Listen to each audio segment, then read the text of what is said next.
Hi, I'm Charles Galda. Welcome to the Church in Action podcast. Welcome back to the Church in Action podcast.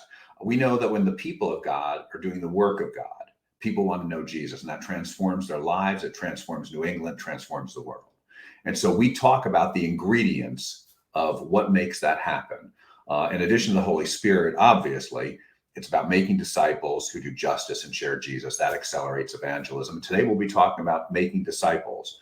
And we have a special guest where we may have to start renaming the podcast to Charles and Enoch Talk, because Enoch, I think at this point, is our most recurring guest because he's got a lot of great perspectives. And so Enoch is a good friend, and I appreciate you being back with us.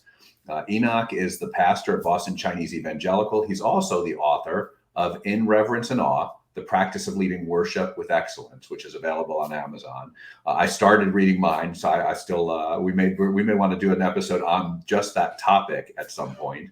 But Enoch, thanks for being back with us again. I really appreciate it. It's great to be here, Charles. Thanks. And so there's been a lot of talk about disciple making over the last year plus. It's the Great Commission, obviously, but it seems that there's been a lot more focus on this topic of the last year plus. And so recently, Vision New England gathered 80 of our association directors. Enoch is one. These are the people who speak on behalf of the church into the work we do and tell Vision New England what to do, what's useful to the church. They come from all across New England. They represent different types of ministries, different styles, different contexts, different gender, ethnicity, different denominations. And the talk was about what was God doing, or what has God been doing over the last 20 months. What's he been exposing in the church over this last 20 months? What is he trying to teach us and change in the church to get us ready for future ministry? There's a sense by most leaders that that's something God is doing. And so we wanted to capture, what is that?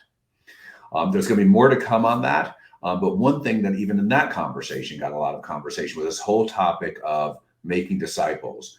We heard great stories of people doing, believers doing all kinds of things sacrificially to love their neighbors and serve their communities. But we also heard comments of biblical illiteracy, or people who are not necessarily biblically illiterate, but transformation was not as obvious. And so we wanted to explore that in the podcast. And so Enoch, maybe a good way to start, I think we end up doing this every time you're on, is let's start by defining our terms. What is a disciple? How do you define disciple? Big questions, and I think I probably do this too. I wish Ray was here as well, because for those listeners that don't know it, he's usually also here. But and I'm really here just to listen to him and you talk. Let's see, disciple. Let me go at it a couple ways. Okay. There's sort of a popular notion, and I heard this growing up. I definitely encountered this in seminary in the 90s and 2000s. As well as just thinking about different churches. And then whenever we come to membership or baptism interviews, there's this multi-tiered understanding of spirituality. So here's what it sounds like, at least for a certain generation or sort of slice of Christianity. There are people who are Christians, they've put their faith in Jesus, they've received forgiveness.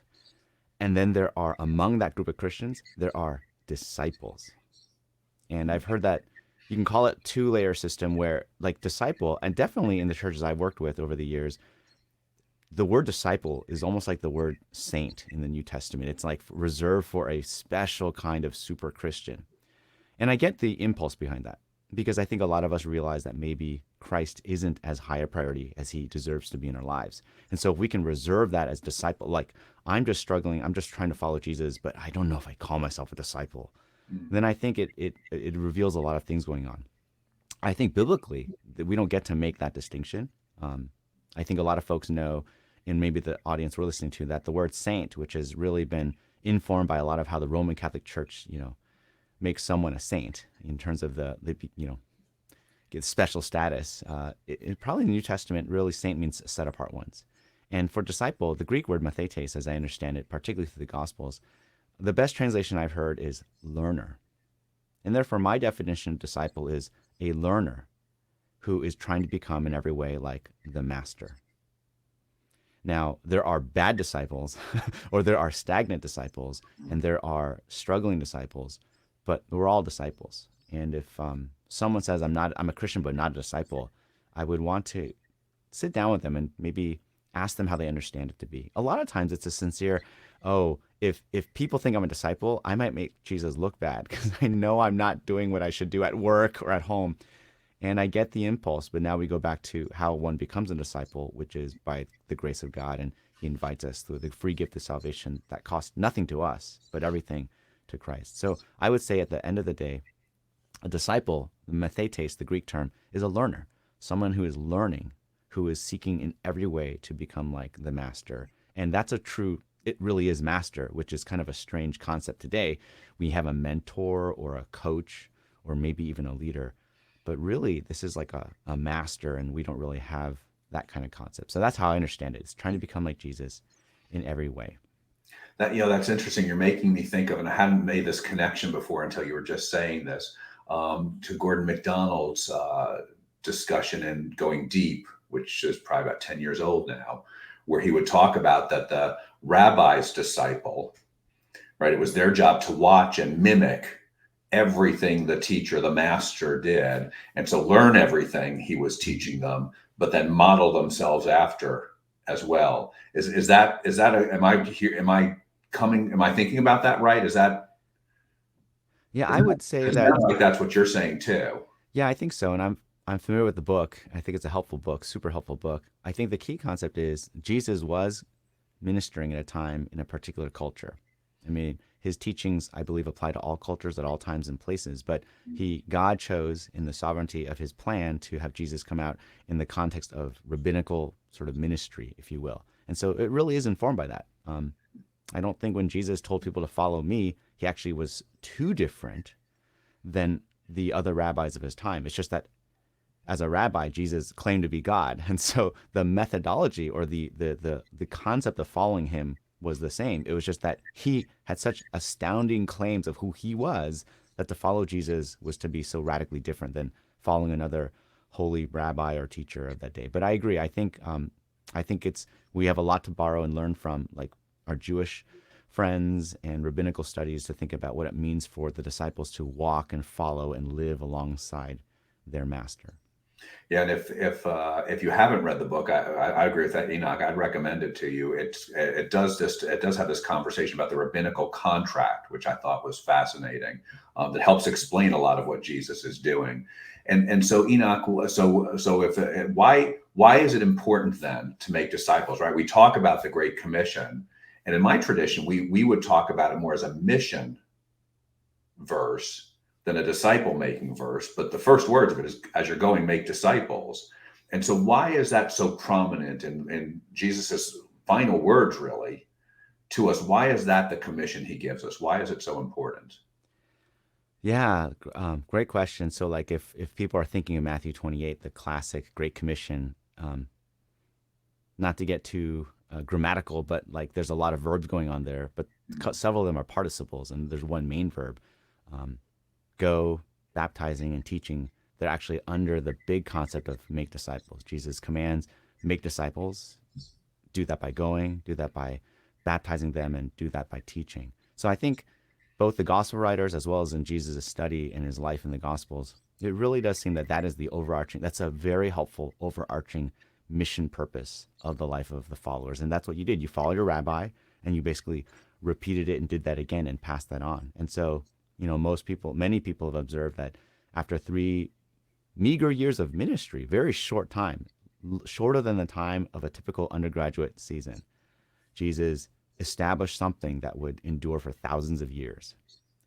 But he didn't start an organization or corporation or business or even leave down like sort of a multi-step plan. He basically made people who were learning to be like him, and then they repeated that over the generations. And so I do think it's a super helpful way to think about why we're here on this planet still. And so it was a way that we certainly perpetuate the teachings of Jesus. It's an interesting point about he didn't make an organization. Now, I guess some people, our Roman Catholic brothers, might disagree about that, but biblically, there's no organization that he made, at least humanly speaking. And so is that the main propagator of the church? Is that the New Testament equivalent to how teach these verses to your children, put them on, and you have the phylacteries and you put them on your door. Is that the New Testament equivalent of, is it making disciples, or is that not a fair parallel?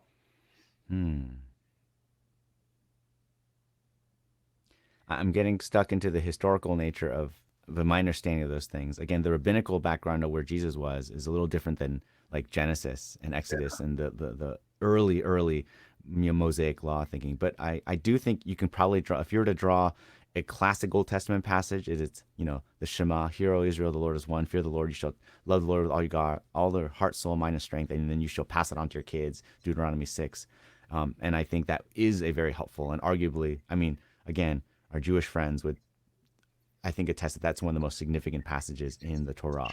And so I think in the New Testament, a lot of my Jewish rabbi friends actually know Matthew because they've heard that before and they talked about that. So it's probably fair to help that. I would defer to a much more smarter scholarly person to kind of begin to draw the scholarly parallels. But I definitely think in this version of Christianity out here in America, where I grew up in, I definitely think those are probably the most prominent passages to help new and old believers alike synthesize and kind of bring together the essence of the Christian life to make disciples. But again, the make disciples doesn't explain why or the motivation. To do that, you need, like, you shall love the Lord your God. You have to seek the glory of God. So make disciples in Matthew 28 and the Great Commission is really sort of the marching orders, if you will, I think, as opposed to the motivation and the inspiration for doing that. And is the Shema, right? I think that's an interesting point. That is, my understanding from my studies and my Jewish friends is the Shema is the center of the law of the Old Testament. Is go and make disciples? Is that job one? Is that our equivalent today? That's the fundamental mission of the church, or am I overstating it? As Ford used to talk about job one, is making disciples job one, or not? I think the thing that makes me pause is it again, we call that the Great Commission in the church, but I don't think Jesus used that word. But Jesus definitely used something called... It's written in my Bible right before yeah. So. But Jesus definitely called something the greatest commandment. And so love the Lord your God with all your heart, soul, mind, and strength, and love your neighbor as yourself. I think they're really one and the same. They're obviously saying different things. I think the Great Commission, or the idea of making disciples, is supposedly, if you were to put them together in the New Testament witness, is the central way you live out on this life what it means to love the Lord your God. Because if you really love Jesus and he is the delight of your heart and he is the hope of salvation for all humanity, then the most loving way to love God and love your neighbor is to share that with other people. So I do think that's where the Great Commandment, and a lot of churches have this, right? We have the Great Commandment, the Great Commission, and sometimes I throw a third one in there. But basically, I do think that would almost take a little bit more of a prominent thing. We're here to love the Lord your God with all your heart, all your soul, all your mind, and all your strength. And a very Christ taught way to kind of encapsulate that is to go and make disciples. So, and if a disciple is one who is modeling their life after the master, clearly Jesus loved the Lord your God with all your heart, mind, soul, and strength, and taught that. If I'm doing that, am I then a good disciple, or is there more to it? So the whole idea of being a good disciple or bad disciple, in pastoral ministry, when I talk to people, there's usually a reason they want to give themselves that. They're comparing themselves to someone else, and then it gets really tricky all over the place. Some people say, I'm not as good disciple as other people because other people serve more at church, or I'm not as good disciple because I make too much money and I don't give it away or something. So I do think that there is definitely this talk about like how to evaluate in some sense the discipleship of a person. But I find that in practice, I usually almost say, there is help to compare because it helps us get a sense of things. But I like what Paul says in Corinthian letter when he says, speaking of judging himself and evaluating, he's very, the Apostle Paul is very willing to say, don't listen to that person as a bad teacher, and listen to that person, they're a good sister, good brother, all these things. But there's a famous part where he says, I don't actually even evaluate myself. I leave that to the Lord. And so I think sometimes, whether it's a performative nature or a works-based sort of impulse to earn sort of God's favor or to kind of gauge ourselves, I think when someone says, "Am I a good disciple?" I almost feel like if you focus on something else, I think that will not work itself out, but I don't know if that's the focus. If someone's learning a brand new activity, a brand new sport, a brand new skill, am I doing good? Am I doing good? I think most teachers would say, look, that's really not your helpful focus right now. Just learn. Just do your best to absorb, learn, and ask questions and grow. And if you get focused on how am I doing it every step of the way, you probably aren't learning as well, and you might be stunting your growth. So that's kind of in a pastoral touch when someone says, "Hey, how do I know if I'm a good Christian?" And what do you mean, good Christian? That's usually what I say, and then it actually becomes less about me telling them what I think the Bible might say, and just my parents used to just tell me I'm just not that good a person, or my pastor says if I need to serve more at church, those types of things. So that's why I'm kind of stumbling a little bit at the whole idea of a good disciple. I did say it in the opening thing, but I do think the focus is just, I mean, what if the apostles, the 12, asked Jesus every other day, "Are we doing well or doing good?" I think that Jesus would probably not have the. On the one hand, he probably wouldn't. He said, "You guys still haven't gotten this. You still haven't." But on the other hand, I don't think Jesus is. I think Jesus is very realistic about understanding our expectations, and he's just keep coming with me, just follow along, and just keep going. So. Well, because you make an important point there, right? Our desire of "Am I a good disciple?" is to measure ourselves against each other. But based on how you defined disciple, that's completely the wrong measurement. It's the only way I can define that is, am I becoming more like the master, which is not how Sally is doing compared to me. It's about how I'm doing. And by that, you can make one argument. There's a sense in which we're all terrible disciples, right? But some of us are clearly farther along than others of us. And so when you think about in your own ministry, how do you make disciples? Boy, there are many godly women and men who've written books on that, and we should just read those books on the podcast out loud, maybe. I'll share something that might be more useful, or just my current take on that.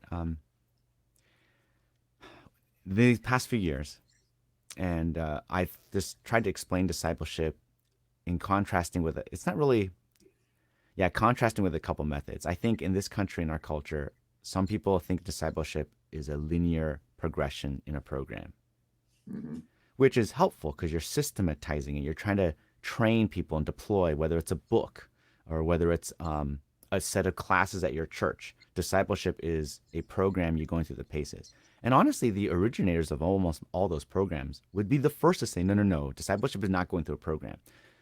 But sometimes when you systematize it and then you deploy it across and you try to train a lot of people, that's just human nature. Now we can become legalistic about it, or we can become slavishly focused on that and not realize how contextualized we can make discipleship to be. So I think there's that path, and I do think that's helpful. It is helpful to prescribe a set of steps for a certain context to help people move along through that. But the context totally changes depending on where you are coming from and what part of the world you're in. I think another part of discipleship is about progress, just how far you are, how far you've come. And if I cross a certain milestone, I'm past that milestone, which is a little different than a program, because you don't have to have a program, but you say, oh, I don't deal with that temptation anymore, or I'm better about that or something. I don't struggle with pornography or jealousy as much. And so we evaluate our discipleship growth by, do I still struggle with that? Because if I do, I must not be growing. Or I'm past that, so now I'm past that. And again, I think if you ask someone, are you ever beyond struggling with a certain kind of sin? Is it possible to come back? And except for certain, perhaps denominations or views of Christianity that have a high view of like potential perfectionism on life, like holiness movements and things like that, I think most people go, no, I suppose it's possible. We should always be on our guard. So there's the progression, there's the program. What I've been finding more helpful is what I'll call like discipleship as ingredients or a position. So what I mean is this. Gordon MacDonald's actually been really helpful. He's said this about certain things years ago. He's like, it's probably a good principle that if you, in your Christian life, ideally you have a Paul in your life, someone older, you have a Timothy in your life, someone you can invest in, and maybe a Barnabas in your life. And the point is to kind of this not like until you get those three things, someone older than you that's pouring into you, someone who maybe you can pour into, have a little more life experience, and someone that's kind of a peer to encourage you along. Again, that's not possible in every situation, but that's really not about what you study when you meet with your mentor or what Bible verses you memorize when you get together with your accountability partner. It's about saying, okay, I want, and it's not a formula, but these ingredients will be very helpful to have in my life at any point in time. And I may or may not always get that. Another thing would be this. Larry Osborne, I find helpful in some of his books, Sticky Church and things like he has a point that's really helped me. He says basically people don't need to know until they need to know. And so you can teach a class or a Sunday school or a sermon series on some topic, but if it doesn't touch their lives, it might even be a wonderful sermon or Bible study. But then when they run into someone, they come back and say, "Hey, what did you say about that?" So whether it's, one time we did a sermon series and how to support and love someone going through cancer, and of course the people that were encountering that really want to know, but a bunch of people are like, "Oh, this is helpful."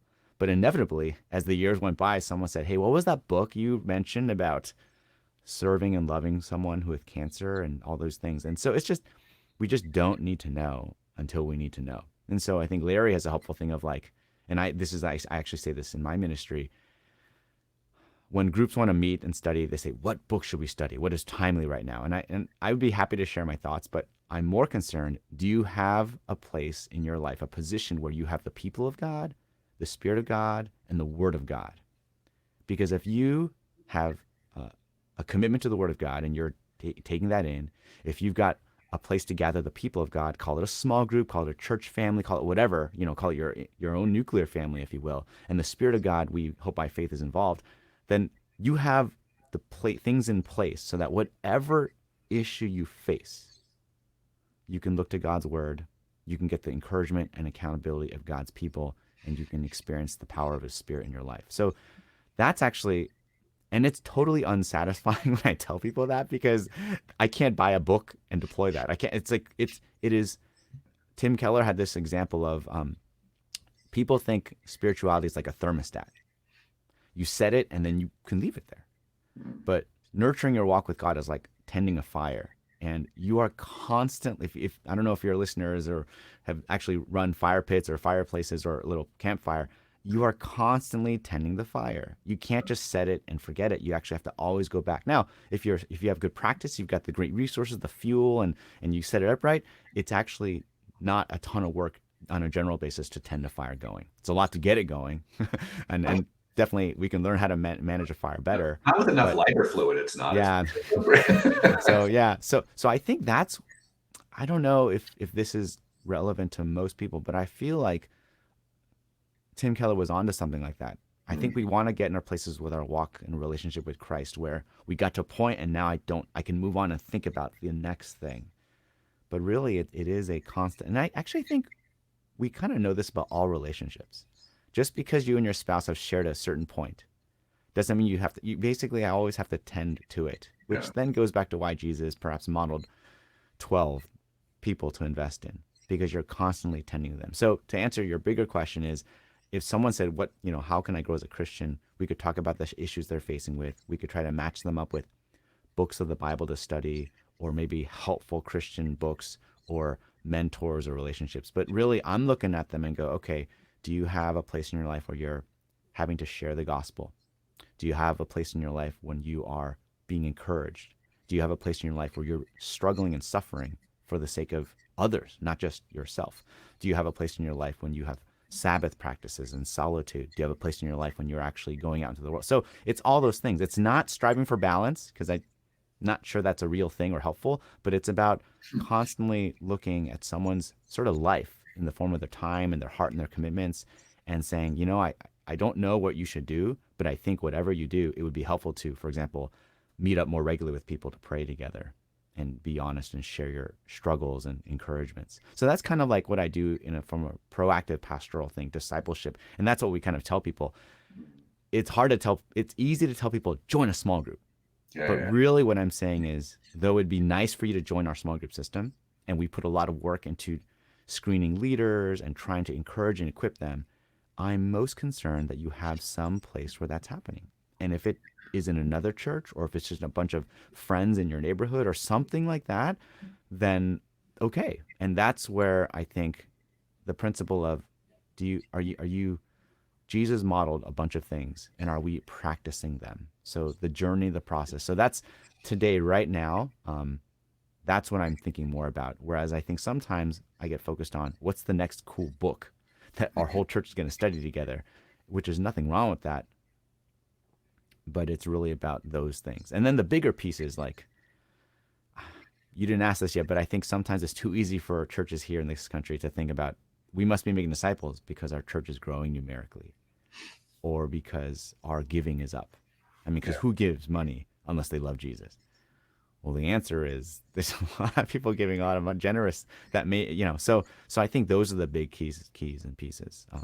That's how I would think about discipleship. And in my church, because we have so many staff and they're all doing different studies or different places, that's the same thing. Because your schedule is so packed that your people don't have a chance to serve their communities or make meaningful relationships at work or with their non-Christian family and friends. Or is your ministry so full of opportunities to serve that they spend all their time at church, and we're getting in there. And the whole big realm now, like it's been really big for the last 10 years easily, is like faith and work integration, your vocation, your calling. A lot of wonderful ministries, a lot of wonderful books. But that's really the bigger step picture is, how do you share the gospel and live out the gospel in your day-to-day life? And for a lot of people, that is work or a vocation. And so that's a huge piece to address. But the bigger picture is learning to be like Jesus, and I think getting these ingredients in your life. The proportion of the ingredients may change. That's fine, but do you have these pieces somewhere in your life, and are you cultivating them? And so, if we use Tim Keller's analogy of the tending the fire, is it the 7 spiritual practices? Is that the tending the fire? Because it sounded to me like you threw other things in there and maybe Oh, didn't yeah. articulate all of them, or how. So what do I have to do to tend the fire? I want my checklist, right? Because I'm right. I'm Yeah. on a program, right? I make a really good Pharisee. So give me the checklist.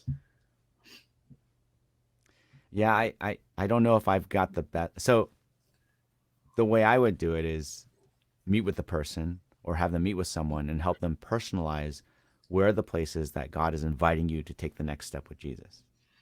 And I really hard to do a checklist. It's checklist is helpful, nothing against it, but I think if I had the time, I would like to produce disciple makers that have the kind of the practice to actually work with other disciples and to help them see where they can grow. And it's about listening and talking to them. For some people, the checklist, there's no checklist. Then some of you spend more time with your family. That's it. There's nothing book to read. Just literally spend more time at home, which is hard. How do you get to that point? It needs a lot of encouragement for them to affect changes in their career, because some careers are really difficult to do that. It's too difficult to say all of you should be at church X times a month, or all of you should be having dinners at home with your family. That may not, I mean, probably those are all good rules, but a lot of us have situations where it needs to be specialized or customized. So I think the one main checklist is, if I had to pick one, would be, I'm going to land on where Jesus, I think Jesus was definitely spending a lot of people. Do you have someone in your life? And I actually don't even use the word mentor or coach these days, because that scares people. Like, oh, I'm a mentor. No, I'm not worthy to be a mentor. And it makes people avoid the commitment. Like, I don't know if I can take on a mentee or a mentor, but I just say, just go meet with them, just go hang out with them.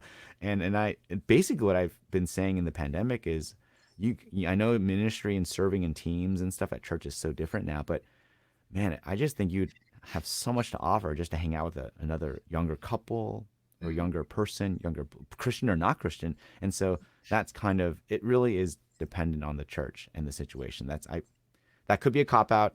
It could be. I think you're making an interesting point about it. I mean, there are certainly things we can do to tend the fire, but what I hear you saying is, what you would have told me I need to do 20 years ago might be different than what you tell me today, and might be different than what you tell somebody else who's just at a different stage of the journey and has different issues and problems and strengths and giftings. And so that it would sound like so if you're going to be the disciple maker, it would sound like a level of spiritual connectedness to God to sense what those things are. Yeah, I mean, take the literal example of a fire. What do I need to do? Well, I have to look at the fire. Oh, your stack of wood is a certain way. Or you're using the fuel, the wrong fuel. This fuel is, the wood is too new and Yeah. fresh. It's not going to burn. Or, oh, you need to just get more oxygen there. Or, oh, you just need, you're fine. Just let it go. Like, I can't actually tell you how to make the fire better Hmm. unless I see the fire. And then I can't also help you unless I have a general wider understanding of fire tending, or at least the same to be a coach. Because sometimes it's the same person with someone with the exact same sort of place and skills in life can just look at it and give you an outside perspective. But there's no, I mean, if you were to break down the fire, you'd have to explain tons of principles. So you need airflow. Well, how does Combustion. that principle look in this thing? And there's 5 or 6 reasons. It's how you stack it. It's you're being blocked. So that's where I would give you the principles, and I'd sit with you, or I'd train someone to sit with you and say, okay, God calls us to be in meaningful relationships with the world. That's why we're in the world, but not of the world. Where can that happen? For some of you, it's the it's the parents of your kids' friends. For about 10 years, that's the only adults you can really hang out with. It's if you're trying to be a parent that's engaged with your kids, the adults you will see outside of work or family or church or whatever is the uh, the the adults of your kids' friends. So, what's your hobby? It's whatever your kids are doing. And Yeah. it's not because I'm like kid centric and worshiping kids as idols. It's just that you got to drive them somewhere Yeah. and you're going Right. to be there and you're standing on a sideline of, like, I don't know, a sporting event or an art performance. And so that's kind of how it is. Oh, in my church, in sort of the Chinese Heritage Church world, like, Bible and learning is a high value, arguably one of the potential idols, I suppose, of our culture. Education, is huge.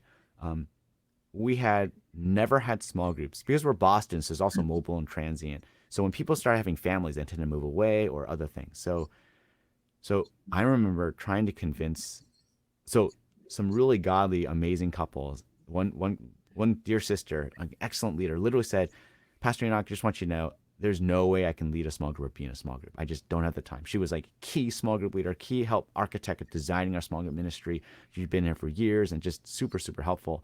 And I said, well, okay, I'm gonna ask you a question and you can just tell me what you think. She's like, okay, but I can't lead a small group. I definitely cannot. I said, can you lead a small group during our Sunday school hour when the kids are in a program and the group is about an hour and the question you ask is, how can we pray for you this week? And then you pray and that's it. She looks at me and says, I can lead that small group. The hurdle was, is it a real small group if we don't study the Bible? Hmm. Is that cheating? Is it just mere socializing? And it's tricky because there's probably been many times we've done things, we called it fellowship, but it was merely socializing. And we don't have time to get into what's the difference between socializing and fellowship. But all things aside, in that season, just with maybe your parents are sick, or you're super slammed in your career here in Boston, or you've got a bunch of little kids with special needs, the win is just showing up and talking to some other adults and just praying for that is a huge effort. But, Now, but that would if sound. you Oops, sorry. Go ahead. Go well, ahead. let me just finish that. Yeah, sorry. If that's what you're doing in college as an undergrad, that may not be applicable because college students are notorious for having so much time outside of class to do so many things. So if the college campus small group was just come and share and there's not Bible anywhere, then, oh, well, then maybe you can take a look at that. Or as your kids get older and you even empty nest out, maybe you should try to bring Bible study or something that. And so that was the difficult thing, and to help them understand, and then to have the nuance to say, okay, this group is doing sharing and prayer because they have no time and we can't figure out any other time to do it. But you guys, I think you should probably do some study. So anyway, that's I just want to finish that thought because I think that's what I mean by, like, bringing to bear the key ingredients. Gathering together with like three couples of small children looks a little different, even if there's intergenerational kids at different ages, than gathering together a bunch of single people who have no family commitments in Boston and have a lot of disposable income.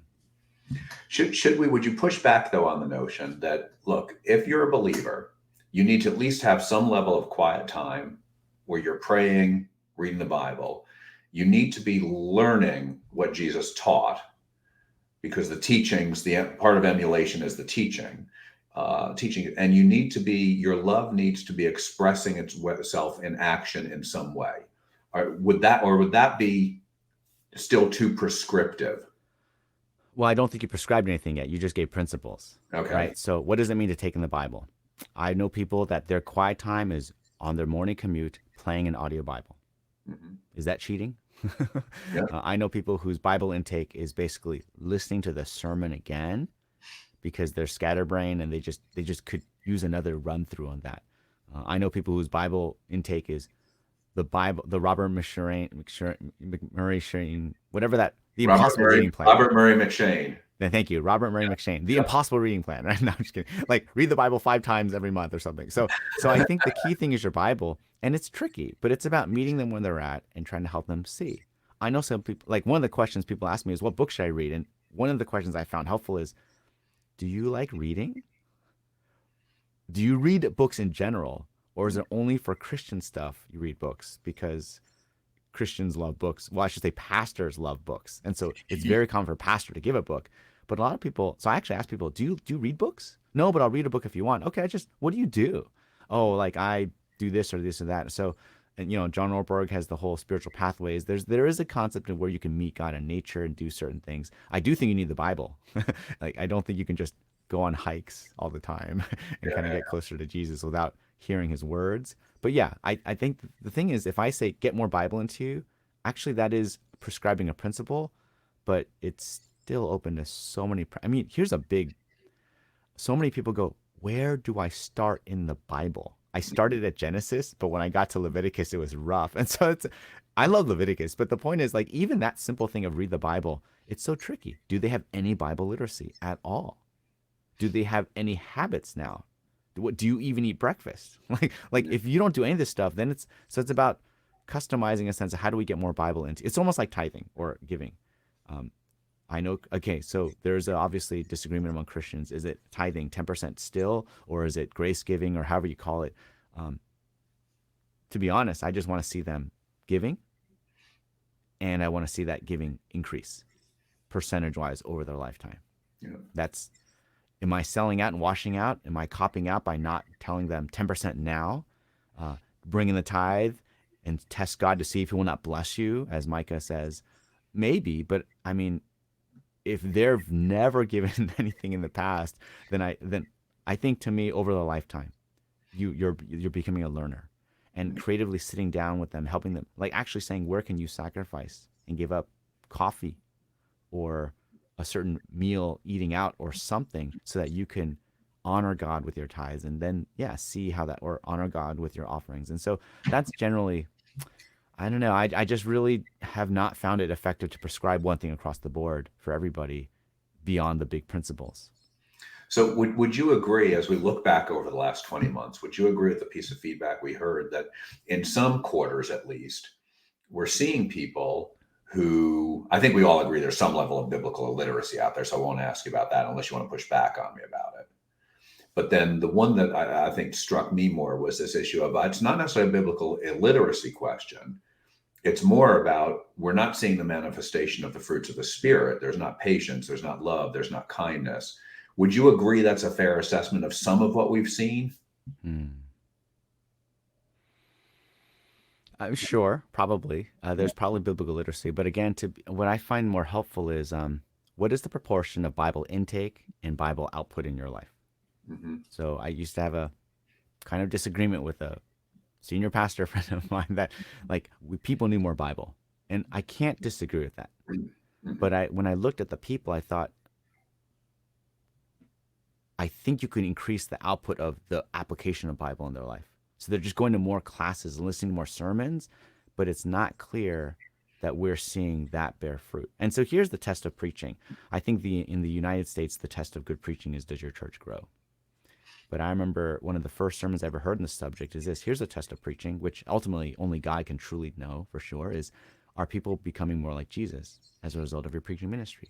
Do they love the word more because of your teaching and preaching ministry? Or are they learning a lot of information, becoming legalistic, or using that to put others up or down or something? And so I think when it comes to the Bible, I don't know if the teaching ministry that your church is a part of, how good it is right now. Because if it's that, then you can kind of blame the pastor. The pastor just needs to preach better sermons, which surely we do. But it could also be like maybe there's no place to figure out how to apply the word in your lives. You might call it a small group, but when a small group meets for Bible study, I have no idea what's going to happen, right? It's who knows what Bible study is, right? Is it manuscript study, inductive study? Is it reading a book? Is it talking? And so I think when we try to teach our small group leaders or equip them, it's about really helping people in that group identify how this biblical principle touches their lives and then goes from there. So we often give out questions that do those things, but we're trying to train them. But you're in that group, you know the people better. If you can think of a better question, please do that if you can do that. But they're often so happy to just use our questions. So I think there is probably a lack of Bible knowledge, relatively speaking, unless you realize that we're trying to share with people that don't have the Bible. So I mean, we can bemoan biblical literacy all you want, but it's about Bible knowledge, input, like receiving the Word of God humbly and with joy, but also helping them live that out. And I actually think a lot of Christians kind of know that. Like, we have a friend that we've talked to this week, that the idea of preaching or declarative ministry is robust. A lot of churches have a strong proclamation ministry of the word, but we have to figure out how that proclamation ministry is working out in the lives of people. And Jesus, he spent more time just talking to people than he did, proclaiming and preaching. Like when it comes to the 12, he wasn't preaching every waking hour with the 12. He was doing normal stuff. So when people ask me about discipleship, what book do I go through? And here's one of the things I'll often say. You know what's good discipleship? Go grocery shopping with your disciplee. Just talk and do life together. Because your disciplee, if they're a Christian, will see little things like how you treat people who are stocking the groceries, how you tip your servers, how you drive, how you make comments about the lack or plentiful parking, how you interact with people, how you text or call the phone to maybe your spouse or family, all those little things. It's like when I tell people, how should I get to know I want to date this person and we want to get to know each other, maybe be married. How do we do that? I said, go to Costco together, do shopping and see. You'll learn a lot about, I tell them run errands together because that's life. And I think that is a lot of what, if you and I meet on 1 hour for Bible study, you can get a lot from each other. But it's about inviting your disciple to come along to your kid's birthday party, even though your kid doesn't know who they are, so they can just see maybe what a Christian wife or husband is trying to do and all those things. So it's that daily life stuff that helps. It's like parenting. You can't schedule parenting in 1 hour once a week increments. You got to be there, and not to make parents feel guilty, because I know a lot of demands and jobs make it difficult to be present with the kids or too present during a pandemic, right? But I think that's the key piece of the learner thing. The learner is about just come along with me and just observe. And if you have questions, ask. But discipleship, as they say, is often not just taught, but it's also caught. And I think that is the key piece, that in a busy world, when I spend time with someone, we make an appointment for an hour, and then by the grace of God, we go to 2 hours or 3 hours, and they're like so thankful because they think I'm so busy. And I am busy, I suppose, but we all spend 24 hours a day doing something. So no one has more or less time. But honestly, if you give me the extra hour to invest into one another, that's a lot more opportunity to really urge one another to Christ. So that's the big piece of like doing life together. Doing life together is not going hiking. Doing life together is not going on this big trip where you can take a lot of pictures and post on social media. Doing life together is, hey, I actually have to wash my car. Do you want to come and help me? Or do it with me? Or I'm going to take my kids to the park. You want to just walk with me, and they'll see how you interact with the neighbors and things. But what you're speaking to, though, is a big time commitment, right? Because if I'm going to spend time with that person who's pouring into me, and I'm going to spend time with the person I'm discipling, and if I'm going to spend time with the Barnabas, right? You're asking me to spend a lot of time, which now creates a bigger issue. But I guess at its root, it introduces a priority issue. Yeah, and that's why I think you can't do it all. It's like, the Proverbs 31 passage or the Proverbs 31 woman. Most commentators are quick to note this woman who is doing business, raising a family, all these things, she was probably not doing all of that every single day of her entire life. It's really extolling the many virtues. And I think there are seasons of that. And, even physical fitness and health, right? I know you try to get your exercise in, and someone recently talked to me, and the reason why they talked to me because they think I exercise. That was actually why they how do you do exercise in ministry? And so But I told them you can't exercise. Well, it's really hard to exercise when your kids are a certain age in a certain time in the dead of winter if your exercise takes in the form of going outside. So I just think we got to give each other grace, but it is about focusing on what's truly priorities. Um, but I think, oh, here's a helpful thing that someone challenged my first discipler when I was a high schooler. He had me write down, and I do this when I go train or do other things. He said, what do you think are your top 3 priorities for Jesus Christ? What were his top priorities? Write them down. And you inevitably get things like this, preaching the gospel, healing people, forgiving people. And you do this whole exercise. Then he does this. He goes, well, here's what I think Jesus, if you force Jesus to write down his priorities, I think this will be his list. Peter, James, John. The priorities are not activities, although it's a very helpful way to think about it. His priorities were people, which is why, again, I think it's not that he was against organization. And again, our Roman Catholic friends might have a different view, but I think we all agree the focus of the Gospels in the rabbinical context. That's why I can make the case that he wasn't starting organization. He was simply following the rabbinical practices of his day. It's the priority is people. And when that person is the priority, it's not about the activity. Then it's about what can I do to spend time with them. And that is difficult. That is hard. But actually I find as you do this more, you can kind of figure out things and, learn from your mistakes and get a little bit more efficiency and do them better. So to me, disciple making is, and it's just coming along with things. So right now, there's certain people I've had the opportunity to mentor, disciple in my church and outside my church. And I'm just inviting them to things I do anyway. So if I go speak at a conference, I always ask when someone invites me to speak, can I bring a traveling companion, like another male minister? So basically mean they can sleep in my room with me. We can share the same bed if we need to. We can both bring sleeping bags, whatever. But could I bring someone else on staff or one of my kids, or maybe one day soon when my kids are away from, maybe my wife can come to these things. That'd be really fun. It's not about adding new things. It's about doing the things together, which is why you want a great date, you're so busy, you don't have time, just bring each other on your errands. You will learn a lot about what it's like. The people think I have to have sex with someone and sleep together to understand cohabiting. Are we compatible?